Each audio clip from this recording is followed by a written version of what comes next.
Hey, everybody. This is the SNL 50th recap episode, and it is brought to you by our very special sponsor this week, Airbnb.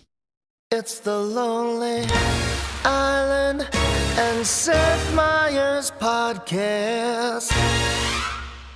Hey, dudes. Seth. It's been 8 days since the SNL 50th. Yeah. And I feel as though, based on my highs and lows, I think I'm coming back to the middle. I'm coming back to Seth, the human being, before it all started. I'm still hungover. But I think I had some, lows going into it, super highs during, totally crashed after. Yeah. Took stock of my life. Felt like it had been a major, more than any other milestone in my life, maybe was a bigger one. Felt way more midlife crisis-y than my 50th birthday. Right. You know what I mean? Oh, really? Yeah. Because it was such a milestone. You were like, oh, man, I guess I am old. Yeah. It felt like afterwards I just walked by a graveyard that had tombstones with all our names on it. But there was like a party in the graveyard. Yeah. Which was a good way to remember we're all going to live forever because we worked on a show that is as iconic as SNL. Yeah. I'm definitely emotionally hungover. But I bet it was a good emotional hangover. And Seth, let me ask you a question. Yeah. You still doing late night? I am. I'm on a 2-week hiatus, maybe the most kindly scheduled hiatus I've ever had. Ah, yes. I gotta say, you look great, Seth. You look kind of tan. Certainly wouldn't have been ready to go back the Monday after that very late after party, and still today on a Monday would not have been ready either. Quick trivia question. I do not know if this Instagram is true or not, but I just saw on Instagram, screen time in the 50th anniversary special. Can you guys name the top 3 screen time gathering people at the SNL 50th? Like who was on camera the most? Yeah, so you have to be actually in the shot. Okay. Me, number 1. Yeah, Lauren, number 2. yeah. And Tina Fey, 3. Great. So now we're going to let a real person try. Thank you, Yorm. Oh, okay. I think Farrell has to be one of them because he was in 2 things. Number 5. Ah. Marty Short? No. Was Jost just because of update? No, they're a little bit further down the list. Wow. In fact, they're both farther down the list, I believe, than our good friend Andy Samberg. Oh. Wow. But Kenan Thompson, Number 1.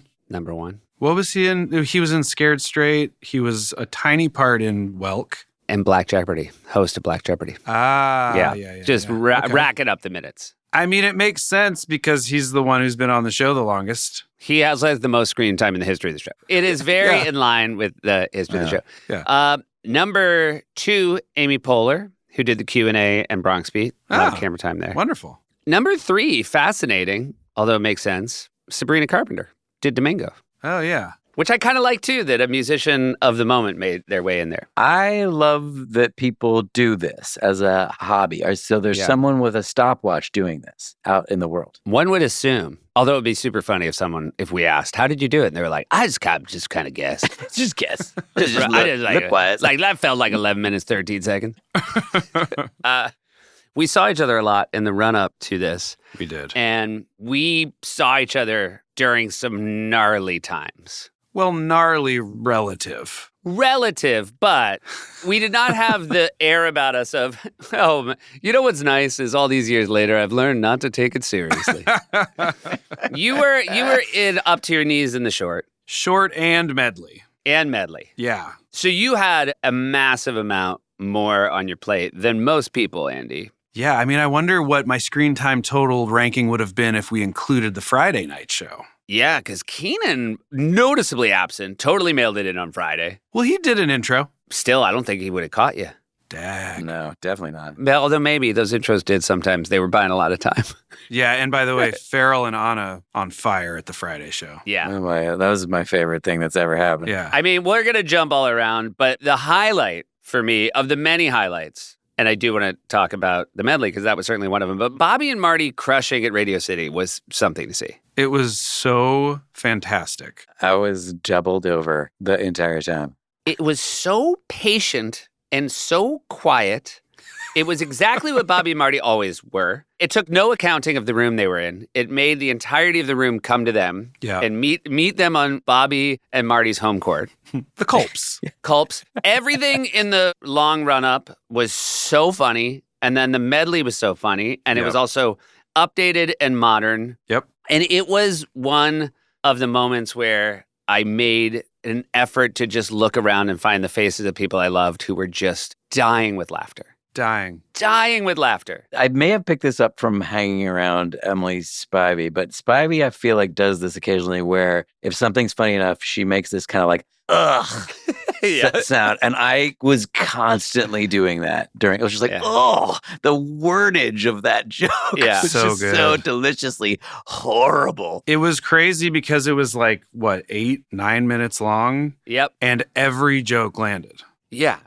And Bobby and Marty is an era and a half ago, 3 eras ago. Yeah. And so it wasn't necessarily that the audience was immediately, oh my God, a Bobby and Marty. Even for people who'd never seen it before, they taught them the game.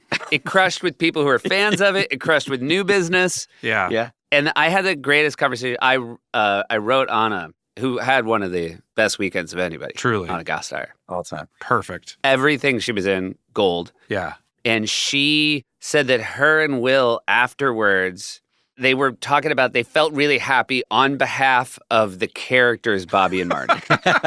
Like they weren't backstage saying, oh my God, Will and Anna just crushed it. They just said it was like the perfect final act for these two losers. Yeah. What a nice thing for them. Not losers, but just like nerds. Yeah. Anna said it was also so funny to be backstage with like the coolest musicians in the world. Yeah. Dressed like Bobby and Marty. Like, even if they were dressed like Will and Anna, it would have been a marked difference. Yeah. But to be dressed as, and then to go out and kill. It was so funny. It was great. When she dropped into the Dochi, I was like, all right, this is... Yeah. They're taking it places I was not even guessing. There were people in the audience too that I was looking over. In addition to looking around and finding people that I loved enjoying it, I was also clocking some like pretty young kids just being psyched about the song choices too. Just being like, oh my God. Well, that was always the secret sauce of that, was that it was whatever was popular in pop at that moment. It was incredible. And then the funny part is if you only know Will and Anna, you think to yourself, well, I'm sure the writer then must be the super young plugged in person. And then we know it's Paula Pell. Yeah. And so it weirdly looks like even a higher level of difficulty to make something so perfectly modern. It was great. Kudos. Yeah. I also thought on that same level of just total patience, Fred and Maya as Prince and Beyonce. Just spectacular. Again, just... Yeah. Also, just the fun of being like, oh, I wasn't sure I was ever going to get to see these things again. Yeah. That was a lot of the experience of my weekend. Yeah. And I think part of it, the hangover afterwards, was knowing that even while you're watching it, even if you could be aware, oh, I never thought I was going to see this again, you also at the same time were sad that it might be the last time. Right. I had that so many times over the course of the weekend. Yeah. You know, it's weird that I forgot to tell you. Lauren asked me to take over the show. Oh, wow. And you turned it down? Yeah, I was like, I don't want it. Again? Yeah, I was like, no thanks. I'm busy. Yeah. so weird because I saw him talking to you. I didn't hear what he said, but I saw Yeah. you say no thanks. And then I saw him shrug, and he walked by me, and I tried to make eye contact with him, and he just went, and then just walked right by. So Oh, interesting. that- I don't think those that were was- words. That's weird timing. Yeah. Yeah. One more thing I want to say, though. Again, those performances were incredible. But both Maya and Fred, Anna and Will, they were remembering the muscle memory of how to do those things they've done live before, and they did not get knocked off their game. You, Andy, had a much harder level of difficulty doing a whole new medley of your songs with totally different people. Sure. How long was that process? I mean, the hardest part was done, which is the songs were already written. So in a way, it's similar. But I think it was like we started working on it the week before. Mm-hmm. And I mean, the trickiest part was, you know, originally we started talking about it. We were hoping that it would be all other music people doing all the songs. Yeah. And then I guess Aaron David and some of the folks on the SNL side had reached out to Lady Gaga, and she said she wanted to do it with me. Right. And I was like, well, I'll do whatever she wants. So I said, of course. But then I was like, oh, shit. Yeah. Now I have to actually, like, I didn't think about until honestly, like the day before that I was going to have to actually do like a singing duet with Lady Gaga. And then I was like, uh-oh. You sounded good. You sounded good. I mean, I had the easy part, as I did with Justin. Obviously, Justin was on tour. That's why the whole thing started the way it started. But she was great and was so game, and we got so lucky that everyone who agreed to do it did it. I mean, obviously, Parnell, it was really fun to be back with him. Yeah. But like fucking Bad Bunny, T-Pain, and Eddie Vedder as Jack Sparrow was like... That was fucking killer. Yeah, it was nuts. So special. It like just couldn't have made us feel more like the show was making what we did feel special, you know? It was very, very exciting for me.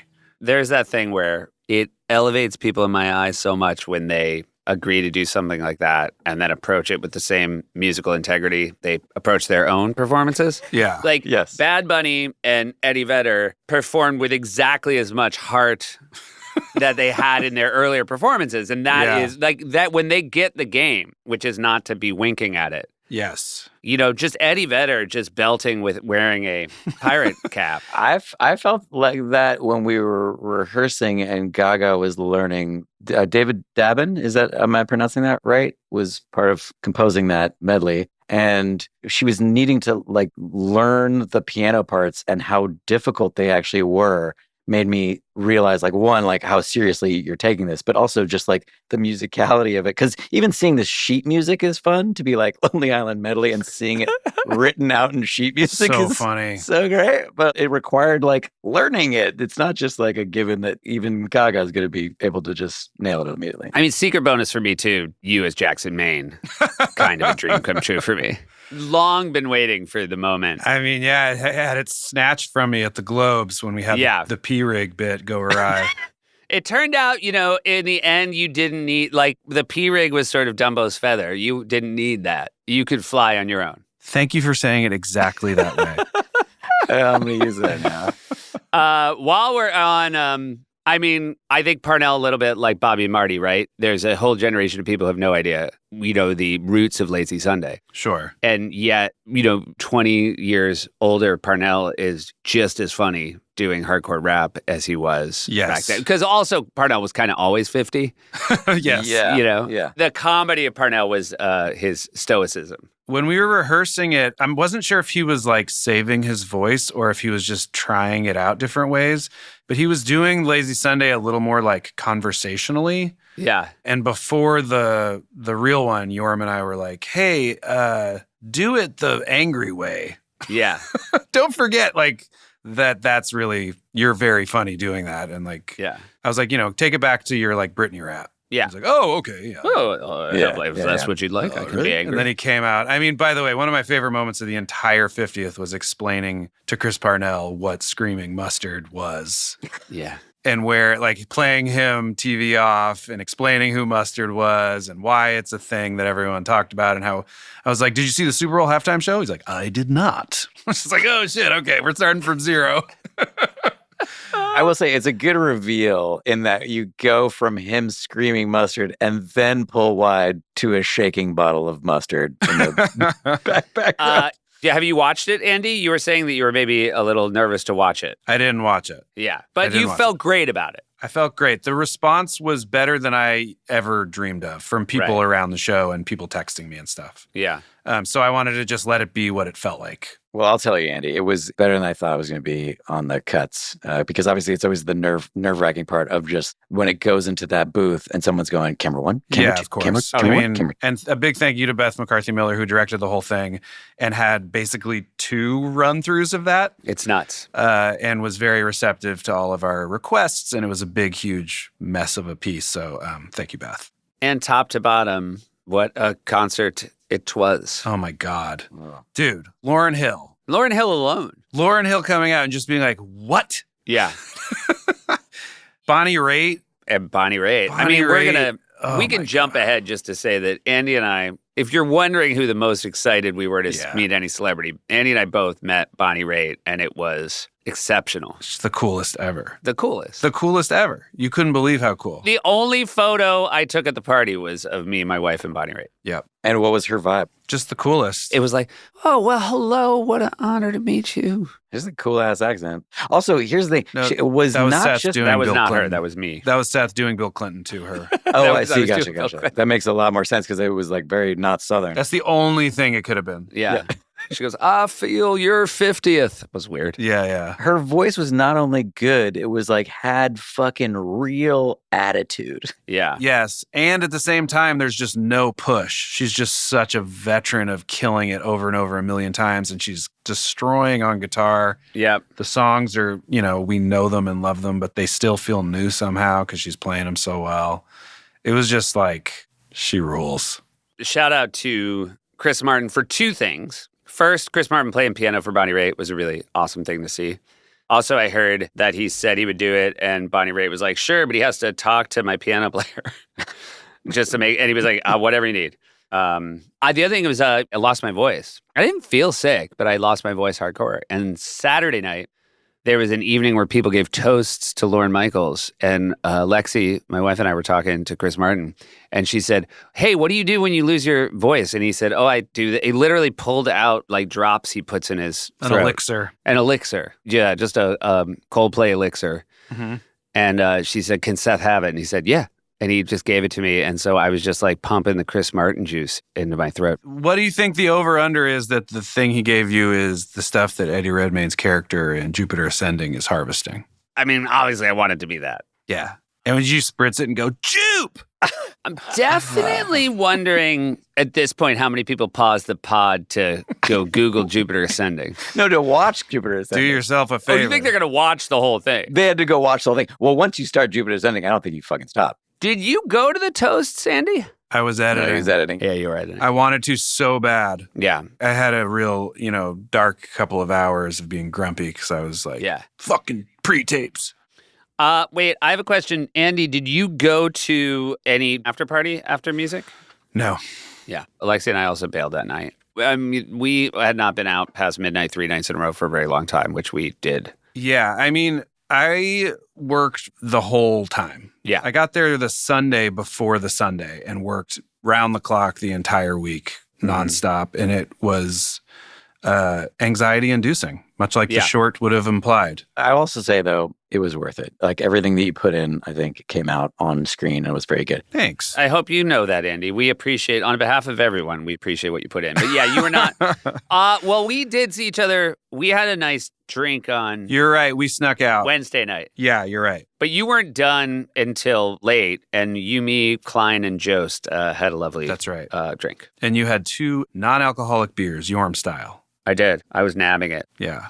Before I forget, Lin-Manuel said he would love to volunteer to do the next Criterion episode. He said the same to me, and how wonderful would that be? Can I just tell a quick story? And you can cut it out if we want to. But Hey, like, and by the way, Yorm, I feel like you do this a lot, where you, one, asked to tell a story on a podcast of which you're a member. yeah. And then you also give us permission to cut it out. And, I just be confident. Tell the story and know that the likelihood is we will cut it out. Well, it's a little bit tangential, but it's because we mentioned Coldplay. But it was one of my favorite SNL moments, which is that when we were on the show, my grandmother would try to stay up for the show to see our shorts. And I just remember a moment where she was like, I tried to stay up for the short, but then I fell asleep during Hot Plate.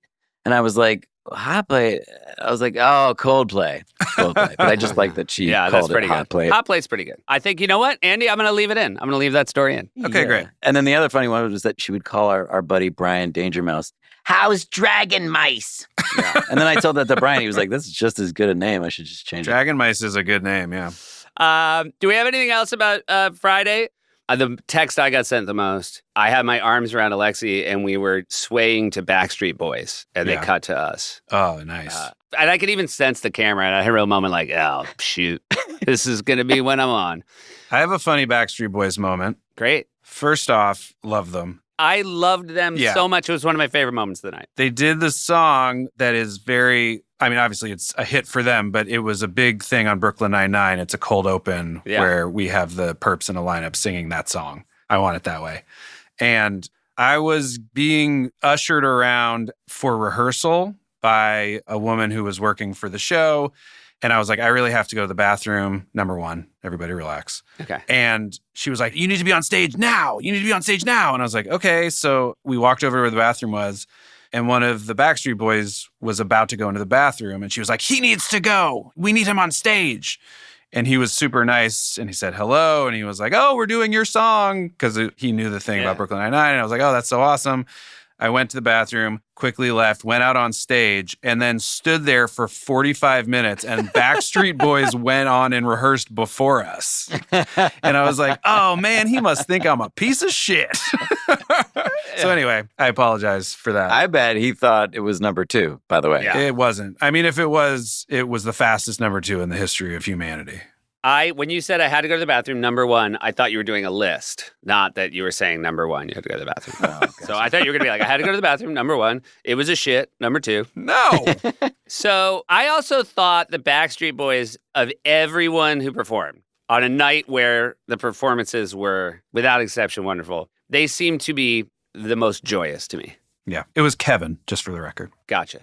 Robin and David Byrne, I found incredibly special. Robin and David Byrne, that taught me how to dad dance. I was like, I gotta fucking practice my moves. It was so fucking wonderful. Yeah. Also, they played 2 of my favorite songs, period, ever. Yep, 100%. Back to back and together, and the suits and the vibe. It was just perfect. so fun. At the after party, I was taking a picture of Beck Bennett and Beck, the singer, Love it. Sure. because I accidentally called Beck, the singer, to do a bit to Beck Bennett like 2 hours earlier. Yeah. And then I saw him and I was like, I'm so sorry. And then by chance, Beck Bennett walked up and I was like, let me get this Beck picture. So I was taking that picture, and Robin, who we know because we did a song with her, but I haven't seen in years, walked up to say hi to Beck, singer. And I drunkenly, as a joke, was like, Robin, not right now. I'm taking a picture of the Becks. And she went, oh, okay. Turned around and walked away. And I was like, wait, no. I was like, I don't care about the Beck picture. I want to say hi. And then she was just gone and I never saw her again. So I'm very hopeful she knew I was goofing and that I wasn't being a huge asshole for no reason. Always the risk. Yeah, always the risk. Always the risk. She was behind us for red carpet for the 50th. We ended up talking to her for like 15 minutes. So I got my Robin talk. You know the famous story about George Harrison playing piano in the 17th floor writer's room. Someone was like, can you fucking stop? Like as a bit. Yeah, Harrison was playing Beatles songs and everybody was like just coming out of their office on a Tuesday night and they couldn't believe it. And then Al Franken came out and was like, people are trying to work. And George Harrison was like, oh, okay. But like he did it as a bit, but like George Harrison was like, okay, I'm sorry. That's a great bit. Also, because like it kind of makes sense that you'd be working. Yeah. Oh my God, shut the fuck up. Oh, it's so funny. Hey, everybody, this is Seth, and we hope you're enjoying this SNL 50th episode of the Lonely Island podcast, brought to you courtesy of Airbnb. Obviously, this podcast is about 4 friends hanging out, talking about old times, and we have taken trips with our SNL writer friends. It was something we would do during our time at SNL. We went to Amsterdam once to hang out with my friends from Boom Chicago, which is the comedy theater I used to work at, and we went out of our way to make sure we booked an Airbnb because we knew that our evenings would end and we would want to go have a quiet hang with one another. And the bars were going to be closed and the hotel lobby was going to be closed. But with an Airbnb, we could find our way into a nice living room. We would have a kitchen where we'd bought the snacks we wanted to eat, maybe had a fridge full of beverages, both adult and otherwise. And those times, that hang, when we would all just settle in together, was one of the things that made that trip extra special. And it was all thanks to Airbnb and what it provides that other places don't. So when you're looking for an authentic or local experience, book your next awesome trip today at airbnb.com. I gave a toast for Lauren, and I will say, I think my toast for Lauren went well. And then Tina gave a toast that crushed. But I gave a toast that went well. But one joke didn't work at all. And I just made eye contact with Al Franken. He was the perfect person because he also knew it hadn't gone well. And he just looked at me and was like, ha! It's like a big... I felt very seen by Al Franken. I mean, outside of the Friday show, which was just pure joy, every other moment of it was like tough room central. Oh, yeah. Like everyone there is the people that have seen and heard every joke their whole life. Yeah. Because like, also Radio City had that, there was an anonymity to it as well. Yeah. Where at the 50th proper, you were both an audience and yet you felt you were on stage even in your seat. They had built a new bleachers. So like when I was in Domingo, I could like see people's faces in the audience. Yeah. Very clearly. Like I was like looking right at Steve Martin and Mulaney. Yeah. Wait, Andy, did you have any interactions after the short with any of the people that were in the short and their faces had been manipulated with the anxiety? I did. I was very happy I did. I got a chance to chat with Billy Crystal about it. And he was lovely. I had recently met him, I think I mentioned, at one of those SNL gathering photo shoots and was so happy to meet him. And I was like, I hope that was okay. And he was like, of course, it was fine. He was very, gracious about all of it. And I was like, did you have anxiety when you worked at the show? And he was like, yeah, a little. That was going to be my follow-up was like, did Eddie Murphy have anxiety? Yeah. And I was like, yeah, but you guys, they were a different thing though, because they were the Ringer cast. Yeah. Where it was like they had all already had success on their own. And he was like, you have regular stage jitters, but it wasn't the fear of like, am I going to make it on the show? Because they were all already made. But I had an interesting thought talking to him, and I wonder if you guys have a feeling on this. I was like, I think that season might be one of, if not the most quotable seasons of SNL ever. Interesting. In terms of how many sketches happened for the first time during that season where Give us some examples, though. So Marvelous, obviously. You Look Marvelous. Yeah. Synchronized Swimmers. Yeah. And also Marty and the other pre-tape where he's like the nervous guy smoking. I didn't say that. Oh, yeah, that one's great. And then Billy has another really famous one, right?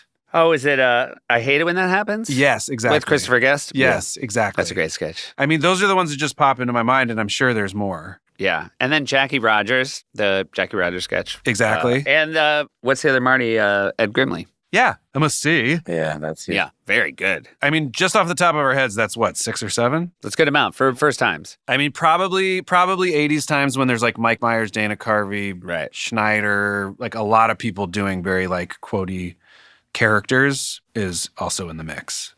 I was sorry to miss you Saturday Toast, but it was very funny because it was sort of a toast to Lauren.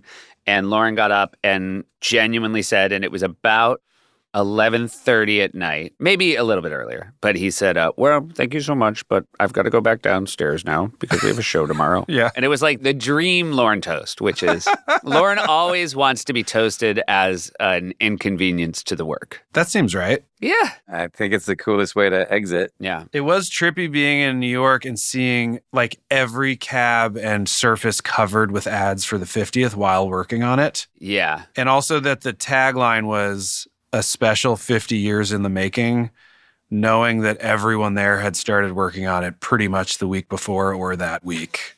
Yeah. And I was like, I mean, we're pulling from the 50 years, but in terms of like the actual making. That is very accurate and thrown together last minute, just like the rest of the show. I want to just shout out the people, certainly you more than me, Andy, as far as the work you put in. The people that work on the show now that also got drafted to work on the 50th. I feel like it's been 18 months of talking about it while also not being able to start working on it because of the way the show is wired and Lauren is wired.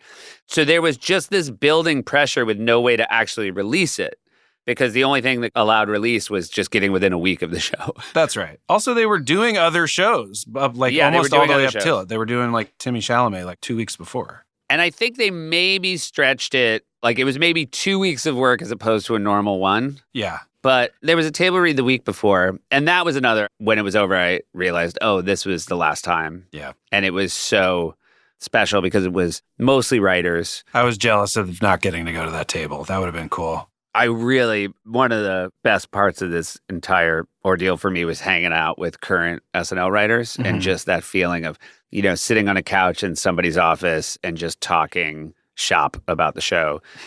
Because I feel like I knew a fair amount of them, but some I'd never met before, and I just got to hang out with them. But they just did such an incredible job. I love that it casually became an ordeal and no one blinked when you said that.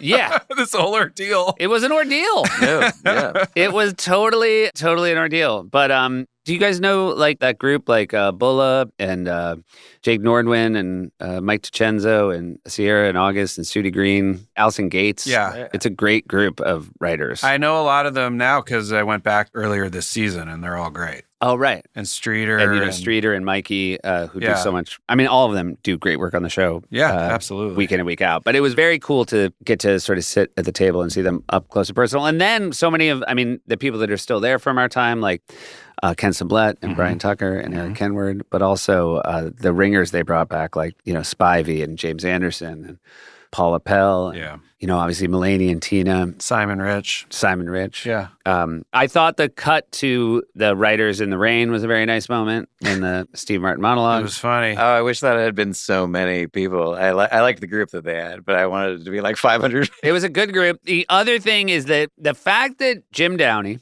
was wearing an eye patch because 2 days earlier he fell off the stage at Radio City. He's fine, but had to be taken away in an ambulance. Yeah. That's Jason Reitman's Saturday Night Movie. One of the things people say is, they take a lot of events and like kind of compress them into the 90 minutes before the first show, but they happen over the course of years. That felt like a moment that you would fake to make happen the week of the 50th.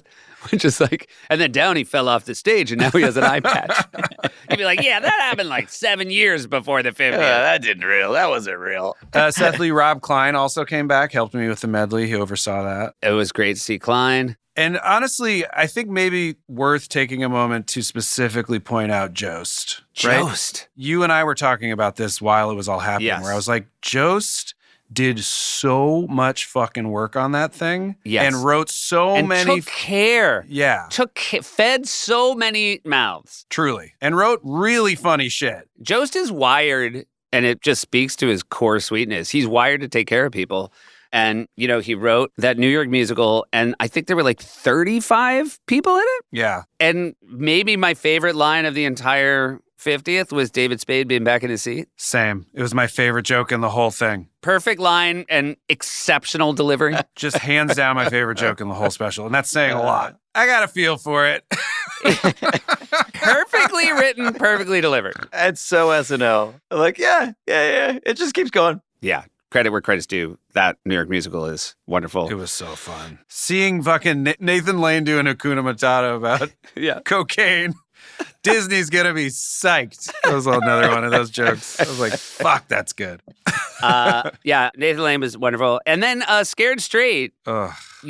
That in a night where it takes a second to parse everything that is going on, the fact that Will and Eddie were in a sketch together. So rad. So rad. And both just killing and both super loose. Super loose, super present. Mm-hmm. And that moment where all three of them with Keenan got mad and did a single file towards the camera. And they all buzzed the lens. It's so funny. Yeah, that was the other pinnacle for me. Seeing Dunice and Goulet together was special for me as those two characters are like two of my favorite characters. Okay, I'm going to say something dumb. That hasn't happened before, right?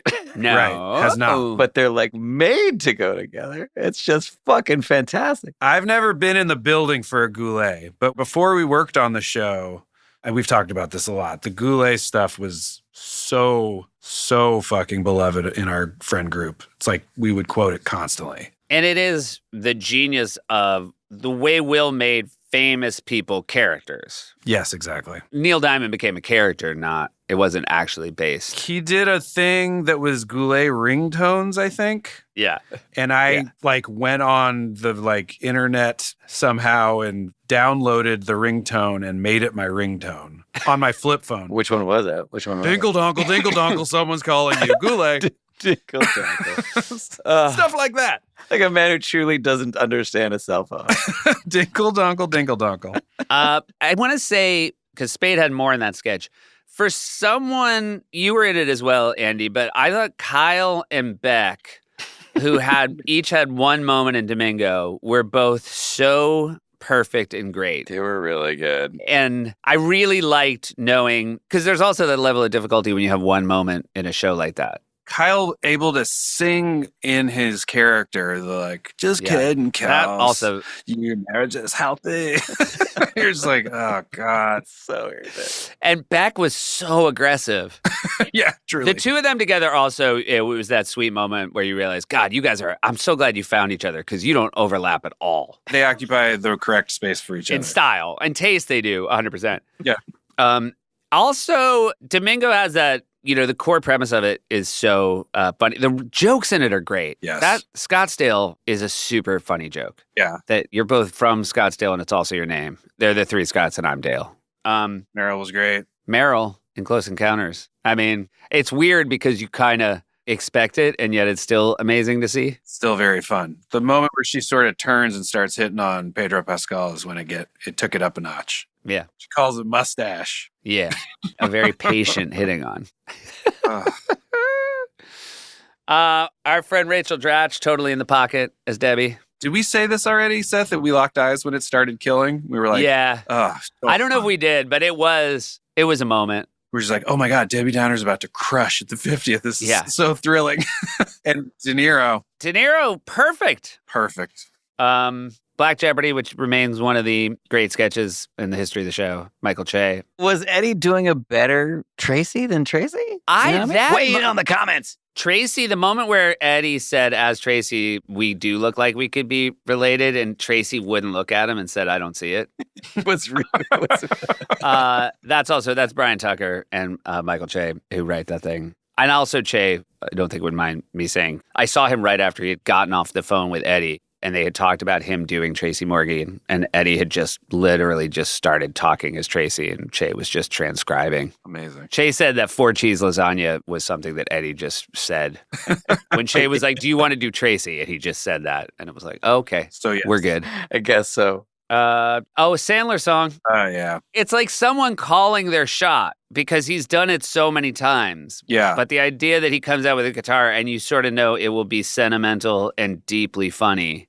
And it will not ever drift into schmaltzy. It will just feel like he's speaking to your heart. Because you know him and you trust him. So you're like, if he decided this is what it should be, then it's probably right. That was my favorite part of the show. I really teared up. Maybe my favorite observation in the entire show was that needle where you thread it, you make an inside joke that people on the outside immediately get why it's funny. Yeah, for sure. Which, by the way, that was the challenge of what he did and of what we did. Yeah. And arguably was a little more for people who worked there in moments for people who never did. You had people approach you afterwards. We were walking out. The people who worked on the show, Andy, who said it was their favorite thing.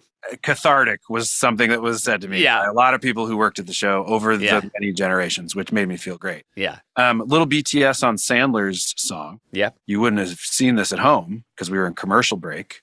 Sandler walks out. Oh, I know what you're going to say. People give him a little half cheer. And then I was sitting right in front of Rob Schneider. I was like, oh boy, here it comes. Here it comes. And then you can do it! One of the bigger laughs of the night. Well, everyone laughs, but also it's like, we know you can do it. Everyone laughs. It settles back down. And then Sandler's like, ah, ha, ha, all right, buddy. And then it gets quiet. And then he's kind of just sitting there for a little while. And then again, Schneider goes, too long! Like he was made to wait too long in front of the audience. And that made everyone laugh fucking hard. And it was very funny. It was great. The person who made me laugh the hardest in between the commercial breaks was John Lovitz was one seat away from me. Mm-hmm. John Lovitz is so funny. And every time Chris Kelly, the stage manager, say like 15 seconds back, he would go, hey, Seth, like loud enough for like the people in our section here. He'd be like, hey, Seth, did you audition for the show? And I'm like, yeah. And he's like, I'd love to hear the story. I think we all would. Really funny. Veterans. And every time I got up a few times and I had to walk past him, and every time I'd come back in the aisle and need him to move, he would go, you again. I kept going down and bringing waters back, Andy. You did, and it was very appreciated. Because it's a 3.5 hour show, and I feel the freedom of movement because it's also the floor I work on. Yeah. But most everybody was sort of glued to their seat. Yeah. And if I had a highlight moment, it was I was walking up with 8 waters, and Keith Richards was on the aisle, and I said, hey, Keith, you need a water? He was like, oh, thanks, mate. Oh, nice. Yeah. You guys, not that I wasn't in your section, but I wasn't in your section because I wasn't allowed there. So I was in Seth's stage, which was the overflow. Oh, yeah. room. How was Vibes in the overflow room? It had a lot of hitters in there. I'm not going to name names. But we actually immediately fled and went up to Higgins' room and hung out with Shure and Dennis. And like, it was so nice to be back in that. Like, we spent a lot of shows in Higgins' office making gin and tonics. And it was just nice to be in the guts of the building again with everybody. But they did sort of turn my studio into, there was a bar, there were seats, and I talked to people who said it was a pretty fun vibe in there. It was nice. It was nice, but we bounced immediately. Were people watching the show in the other stage? It was harder to, which is part of the reason why I wanted to watch in Higgins, honestly. It was just like to focus on it with like writers. Yeah. Oh, you went up for Good Nights, obviously. I did. That was a very fun stage to be on. It was crazy, but there was a moment where it was so crowded that it got a little uncomfortable. Yeah, but then it was lovely. Everywhere you turned, there was somebody. I mean, I got a hug from Sir Paul McCartney. Pretty good. Pretty good. Kind of top moment in life. You know who was one of my top moments who I talked to, who I'd never met, who was on the show, but my connection to him is his work outside the show was Anthony Michael Hall. Oh, wow. Yeah. Who could not have been sweeter and was lovely to talk to. Oh, cool. Yeah. Yeah, I've never met him. There was also, what did you and I do as soon as the show was over? Well, we and our respective wives and Shoemaker went to your dressing room and had a nice nip of bourbon all together in sort of a peaceful, calm moment after the craziness. We gave ourselves half an hour before we went over to the party, and I think it was a necessary reset. It was, and it filled me with a lot of happiness. Yeah. The party, which was amazing, was also so loud. Well, it was massive, though. Yeah, so we did find our way to a room that was a little bit quieter, but it was... But I heard after the next week, I heard there were rooms I never even saw. Really? Like it was a huge, big, open, sprawling thing with many, many caverns. Yeah. I'm going to say it might be the last great showbiz party. Okay. I don't know what is ever going to be like. Wait, how late did you guys stay at that Jamie Jam? I want to say till like 4. 3:30 maybe? Oh, okay. How about you, Jorn? 3, me and Marty we got fucking kids, bro. Not like you guys. Yeah, it's true. Yeah. I did take my kids. I poorly scheduled a trip to the Bluey experience. Oh. You sent me a picture of it the next morning, and I was like, holy shit. What time did you go, Seth? 11 a.m., but we were up at 7 a.m. Wait, what were your guys' best experiences with cool, famous people at the party? Well, we said Bonnie Raitt. That was a killer. That's very cool. Bonnie Raitt was A+. I mean, it's crazy that I was saying this. There were so many famous people that you see people that are like used to being the center of all gravitational pull at a party walking around by themselves, like looking for someone to talk to. Yeah. Yes, which is always funny. It's so funny. We're like, oh, there goes a huge movie star. It's like, oh, I guess I'm just kind of nursing my drink. Yeah. I'm not just saying this, but it was an absolute joy to just see people who worked at the show. Like I loved running into Betsy Torres, who was we spent a lot of time with the censor at NBC. I believe I heard it was her last show. She retired. Yeah. That was her last show. She went out with that show. She went out saying to Higgins, the lines in Scare Straight are not okay. Well, yeah. Yeah. I mean, he literally says like, come into your brown or something, right? Yeah, but it's a play on words. It is not. That one, I was like, holy shit, you can't say that? So that was her mic drop. She was like, you can't say that. Drop the mic. See you later. By the way, in the first draft Joe showed me, at one point they said something like that, and Sudeikis said, whoa, Macintosh, come on. It's 7 p.m. on the West Coast. Oh, they should have kept I know. I know. It was great. That's perfect. Oh, by the way, I do think we should acknowledge every Scared Straight that we ever did, Sudeikis' hop back onto the desk got bigger and bigger and bigger. Yeah. It just kills. And when it got to that moment in the sketch, me and you looked at each other, Seth, and we were like, here we go. Is he going to do it? And Yeah. he jumped back like 4 feet. It was a really good one. It was great. I missed him. One of the other things, the downsides of the after party is the people you realize you didn't see at the party. Yeah. And that night, where I was in the car home and realized, oh man, I never saw Suds. And I wrote him, I just want you to know how happy I was.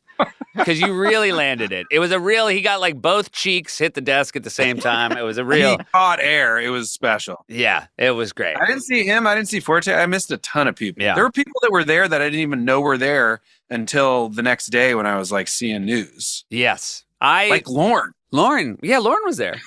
Oh, I do want to, because it was pure joy to be at the update desk. Yeah, And nice work. I was it's pretty much the same team that was running update when I was there. Wait, are we in Seth's corner? Yeah, you know what? Yorm, sing us in. Seth's Corner, you're all invited. Seth's Corner, it's happening right now. Take it away, Seth.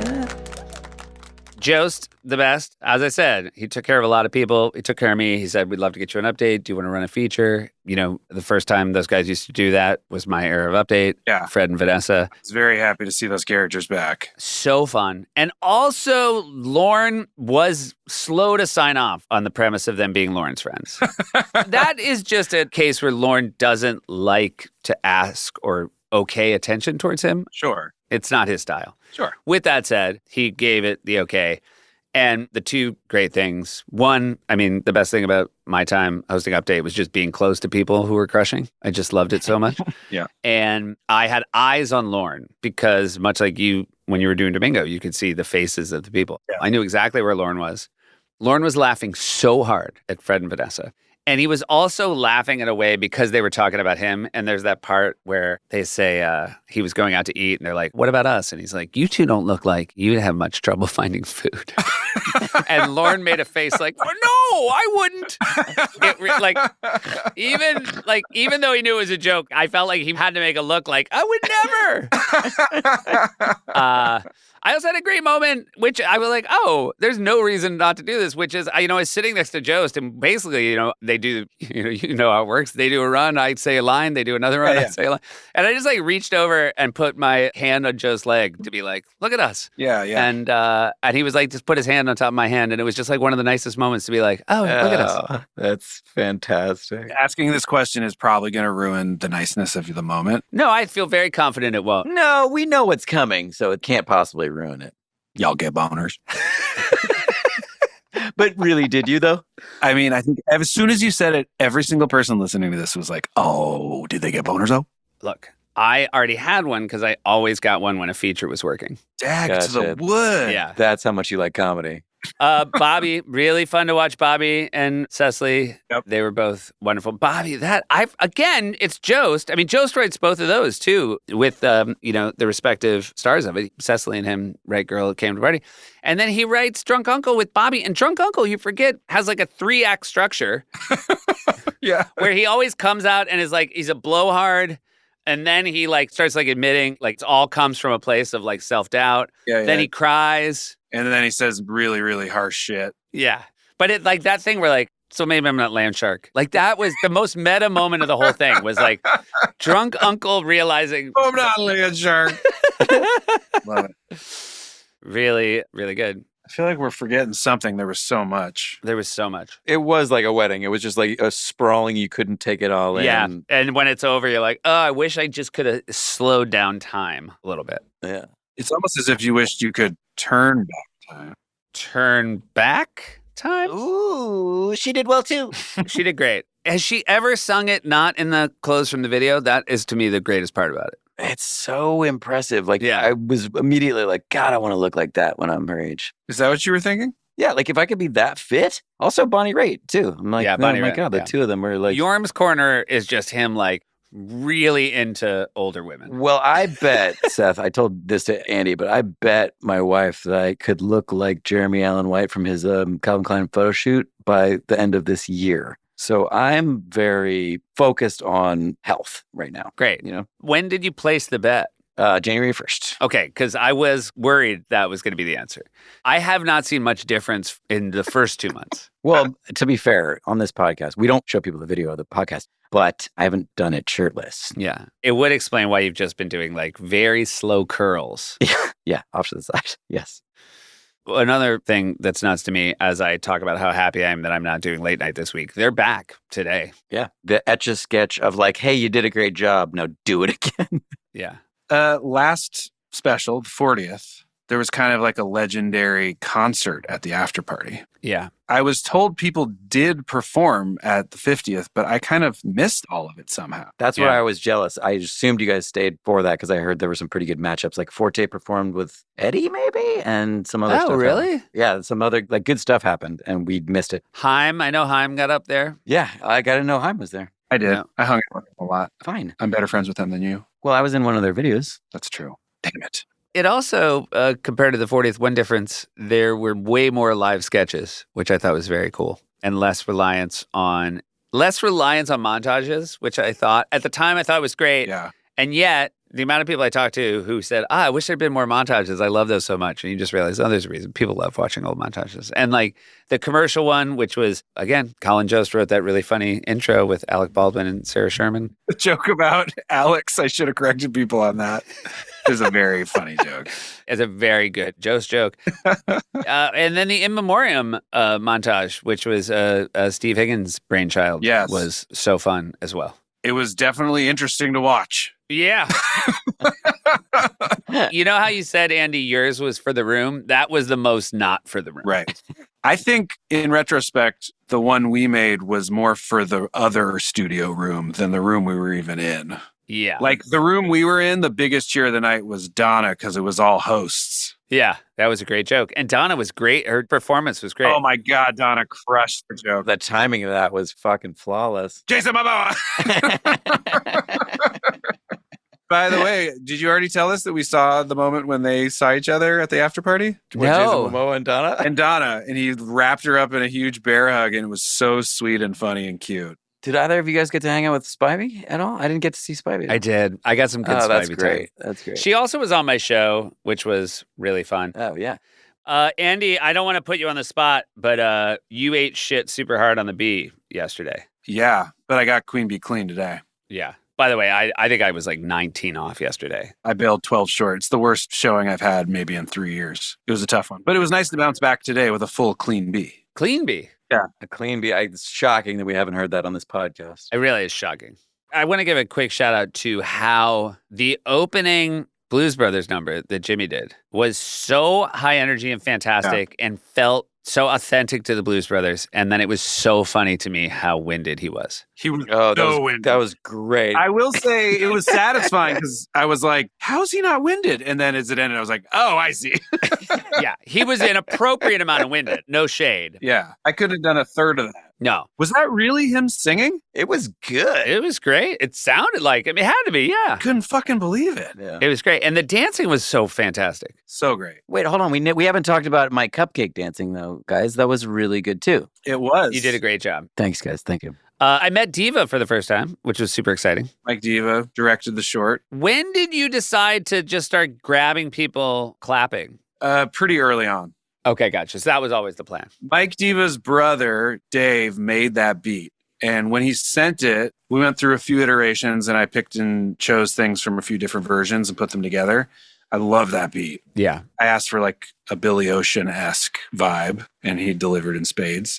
But he did the breakdown musically that turned into the every single person who ever worked at. Yeah. And I think there were maybe even hand claps in the beat. That immediately made me be like, oh, we should get everyone who's ever worked there saying this line and clapping or looking like they had anxiety and clapping. I was very happy because we got called up to do it, and Shoemaker was just coming with me to come with me. Yeah. To go like visit you as well. And then because he was there, you guys forced him to do it. Yes. And Shoemaker, not in a million years, would have said yes unless he was in a situation that he was in where he was susceptible to be bullied. And then because we didn't want to dog out any of the crew that never get any camera time, we ended up putting you in a split screen with Will Ferrell and some other people. Yeah, but it was great. And the crew was, a lot of those guys work on my show, and they were so psyched Okay. to have been in it. I mean, it was a love letter to everyone who ever worked there. Love letters. We love a love letter. You love to love. Yeah. It's so weird that none of it's true, though, and it doesn't cause anxiety and it doesn't make you take anti-anxiety pills or anything like that. The number of people that went out of their way to mention that they connected with the IBS joke. Yeah. Really? I was wondering about that. Look, I polled a bunch of people and then just inserted all the information into the song. The pipes could talk. Was that? Oh well, no. My favorite was the coal mine break. Coal Mine Break was all Akiva Schaffer. I love it. Did he have the setup? Had somebody said the coal mine thing first, or was the entirety of it set up? And Entirety was him. I sent him a long voice note of the ideas I had so far for the song before I'd even written a word of it. And he wrote back or sent a voice note back being like, oh yeah, and at one point you could do this. It was basically the first 3 lines of the coal mine thing, and then we added notes from Lorne. The notes from Lauren was great. And them drinking sweet tea. It was the coal miner tapping his knee nervously. That was my favorite. Well, there we go. I mean, Well, wait, save the best for last. Yorm, talk us through the cupcake. yeah, talk us through the cupcake. Okay, so it was hot in there. The material was hot, but I persevered. I got into it. I got into it early too. When they were like, yo, you have 5 minutes. No way. I'm in it early. So I'm ready to get on. I get the sleeves on. I get the tight things on and the boots and everything. I had to practice the squeezing of the cat to make the smoke come out. I actually stayed after rehearsal was over to make sure that I knew how to work the cat in the big gloves and everything like that. So I was there. I made it happen. And I was so thankful to just be a part of this big celebration that was like honoring what this show meant over 50 years to so many people. And so I was there. I loved it. That was great. All right. Until the next 50th. I mean, do we think there's going to be a 55th? Well, we should probably pause until the next 50th. I think they should probably just do it 50 first. I mean, I just think they should. You know, you were saying about the taxi cabs, and it's kind of like life at SNL. Because again, I worked in the building. The entirety of the 30 Rock subway station was postered with all of our faces. Yeah. I didn't take a single picture of it. I realized today it's down. They kept it till last night. And I'm like, what was the point of any of this if you can't document it? And the reality is you don't document it because the only way to be effectively a part of SNL is to be hyper present on the work. Right. And I always feel like I'm jealous of people who, the amount of people who did photo dumps over the course of the weeks leading up to it. I feel like I did not take a single picture in the time I was there, almost because I thought it would jinx it. I didn't take any photos either. And I think maybe I blew it. Yeah. But again, nose to the grindstone, man. Yeah. Well, guys, we're going to move back in time for the next episode. But it was really, it was lovely seeing you both. It was very special. I feel like it's going to take a long time to process the old SNL 50th, but I'm glad that I have you guys to do it with. It was nice to be there in person. All right. Well, I love you guys. Love you, buddy. Love you too, guys. Very special thanks to Airbnb for their help sponsoring this episode. It was a delight to record, and we hope you enjoyed listening to it.